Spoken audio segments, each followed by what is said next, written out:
technology to allow every financial institution on the planet to settle with every other financial institution in a compatible jurisdiction in any asset in seconds for less than a penny. Just think about this. Anyone who's made a payment knows that we're nowhere near that today. But imagine every financial institution settling with every other financial institution in seconds for less than a penny, any asset. That's fundamentally transformative. We have the technology to do it. Now we just need to figure out how to drive the adoption. And of course, there's all the challenges with there's incumbents, there's regulation, there's inertia. There's the big players who are really trying to defend. If you're one of the largest banks in the world, you want to push pause or stop on technology because you're in the lead. So of course, you say you love technology, but obviously you wish you could stop it. So. What is up, XRP community? Welcome back to another video. Thank you for joining me. I wanted to lead with that clip, a great quote from Ripple Chief Technology Officer David Schwartz. If you're one of the biggest banks in the world, you want to press pause on technology. These big businesses, these old central banks and commercial banks don't want to be disrupted by something like Ripple that could take away some of their market share and competitive advantage. That's why it's been taking almost upwards of 10 years for Ripple to make these connections and get inside with these central banks.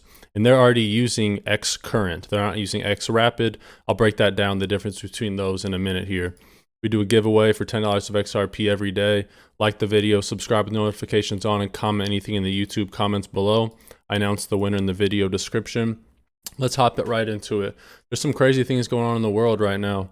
Joe Biden is out here talking about World War III. He literally mentions World War III in this clip. I'm not going to play it because I think there's some copyright in it.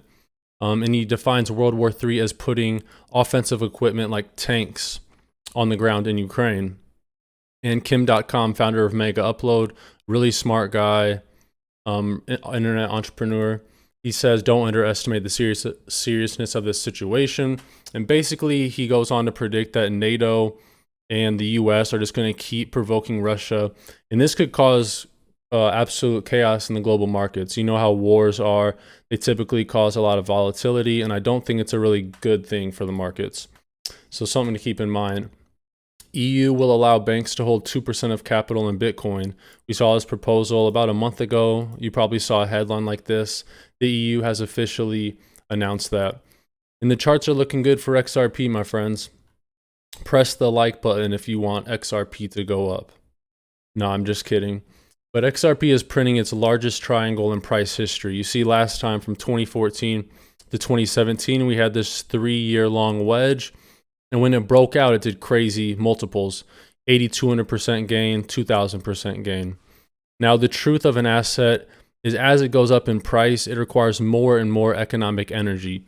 That's why you've seen Bitcoin in every one of its bull runs, the gains decline, diminishing returns, I think we call it. So I'm not saying expect these types of gains, but this is a very bullish pattern. And when you think about the lawsuit and what the regulatory clarity, this is just technical analysis on a price chart. The lawsuit is fundamental analysis. That's an external factor, and that could really set something off on this chart. But things are looking good. Moving forward, this is from Equity Zen. There's been talks about Ripple wanting to go public after this lawsuit. Brad Garlinghouse, the head Ripple CEO, has said this. And look at the share price for Ripple preferred stock. They are estimating it right now. Nothing's set in stone, but they're estimating it at $15 a share, because Ripple's latest valuation was $11 billion. So people are still bullish. People are using Ripple all over the world, and Ripple still is making plans to go public. This guy makes this clickbait article. Can Ripple make you a millionaire in 2023? Yeah, I mean, if you have 950,000, I think it could easily make you a millionaire. If you have 5,000 XRP, probably not, realistically, right? But besides the clickbait, one thing he does break down is the difference between X Rapid and X Current, and you must know these. X Rapid uses XRP in on-demand liquidity. When a financial institution wants to transfer money, it converts the money into XRP, then it transfers the XRP to the destination, where it converts the digital asset back to the local currency, right? So X Rapid is like the bridge currency. Not a lot of banks use it right now because it involves XRP, an unregulated crypto asset. X Current is what hundreds of banks use, including American Express, Santander, and Standard Chartered. Okay, this is the financial settlement software belonging to Ripple, and it enables financial institutions to process cross-border payments in real time. It basically provides a lot of real-time settlement data, and it's built on the Interledger protocol. So a lot of these big banks are already using Ripple's blockchain technology, and once we have regulatory clarity around XRP, things are going to get pretty crazy. And then next we have this great question from Irish Tiger saying, how exactly does XRP as a global bridge currency work with the future 180 sovereign CBDCs? Jeremy Hogan explains what I was just breaking down.